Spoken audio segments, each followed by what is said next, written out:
My name is John Perry. I've been teaching piano since before I graduated from college, and taught at several schools.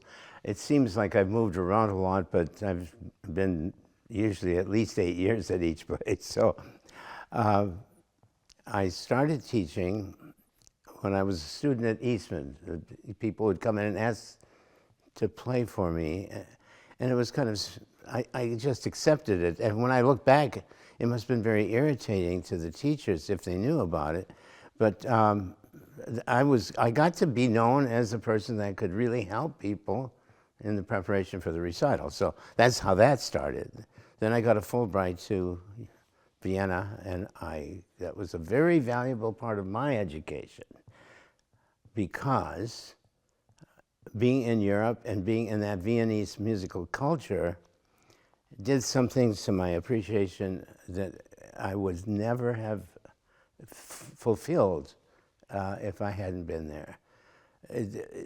After the Second World War, many cities were very, very destroyed, and Vienna was one of them that had partial destruction.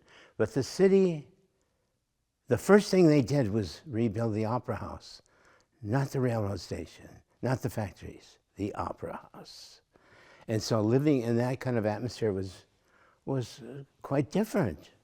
I remember going to a grocery store once and buying some salami, and then she heard my accent, and the woman said, so what are you doing here in Vienna? I said, I'm a music student. She was cutting it, and she moved it over, cut twice as much when I said I was a music student.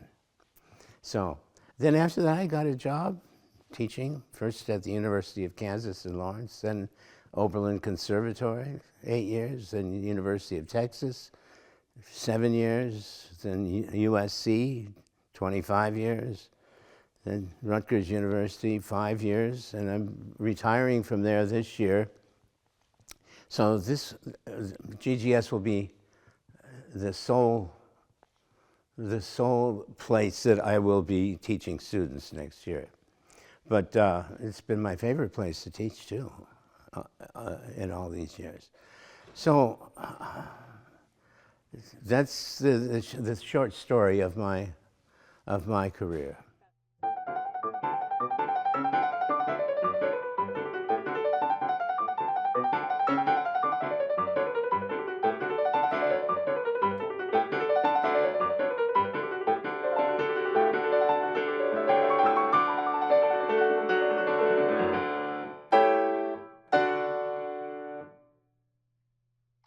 You played that first theme of the first movement just gorgeously.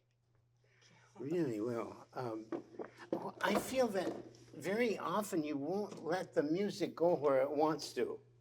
You keep it pretty sometime when it shouldn't be so pretty. Mm-hmm. For instance, as that first movement progresses before it goes there, it becomes a dance, mm-hmm. Right? Yes. And you restrain it. Whereas when you go dee dee where the fonsando is, well, I don't think you can keep taking that time as it becomes more buoyant, but you keep doing it, and so it's like a balloon that you keep filling up, and it keeps going on down all the time. Can we just briefly? I think that the first movement, the duality of the dance and the beauty of the harmony is out of balance. For instance, at the end,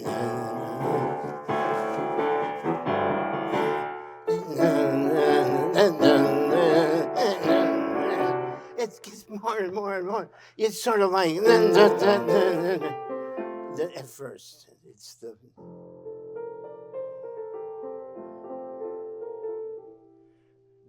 Pastoral Symphony. But at the end, there's full chords. It doesn't have enough faces. It has one face, beauty at all costs. And then I studied with a man that he is actually American, but had done all his studying and playing in Europe, Frank Mannheimer. And he had a tremendous influence on me. I only studied with him in summers, but I lived in northern Minnesota, and his class was in Duluth, Minnesota, so it was possible to go. And then I went to Europe and studied with a Polish teacher who taught me more about the Slavic and Chopin styles. It was very valuable. And I studied with Carlo Zecchi, who was a marvelous conductor, and his roots were from Schnabel and from that side of the very classical German side. I studied with Cecile Genhardt at Eastman, and she was a product of Edwin Fischer. Her father was a student of Brahms. So, I mean, there was a lot of connection with the old way of making music. Who wrote the metronome marking? Oh, I did. No, I no. think I'm not following. No, this one. The one that's written. I'm not sure, but I think this edition was reviewed by Clara Schumann, so maybe it's her. Yeah. He probably wrote that because his wife Clara had a very facile technique and played everything too fast, so he probably wrote not too fast here. But I think the tempo should be...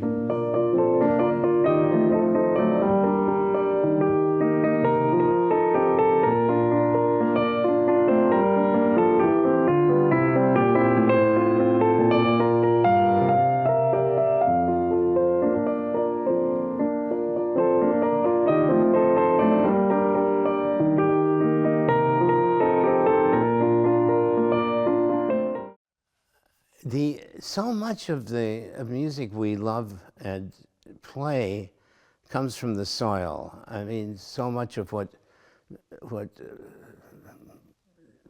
like Dvorak and like Brahms and like Beethoven, so much of it comes from folk music and dance music. And there's a style of all these things. Most people play mazurkas as if they were waltzes, but they're not. They're different. And the stresses are different. And there's no way to know that unless you have somebody tell you, because you're not dancing mazurka right now, you know. But there's always so much to learn, and for all of us. You know, one of my joys in teaching is that students are always bringing ideas that I hadn't heard before. I loved everything except the main theme, actually. I found it too free. And if you start playing it all,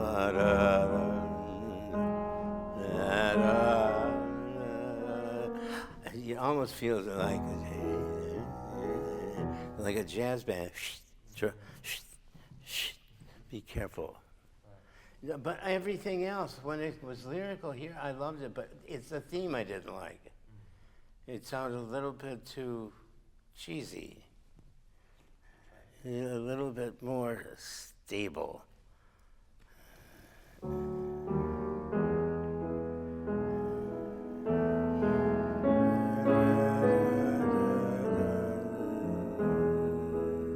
Yeah, be sure that you still always hold the dissonance.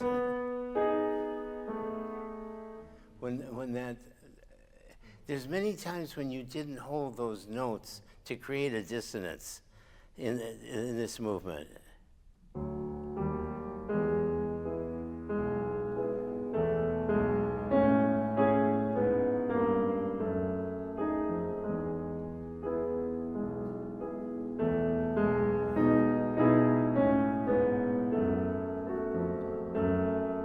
Yeah, you're not used to it, and it's affecting your rhythm now, but do that, because those little moments of dissonance are really important, not to make it sound too comfortable, you know. Okay. It's been proven that the study of music is one of the best things that you can do for your brain, outside of the fact that all art is what makes us human.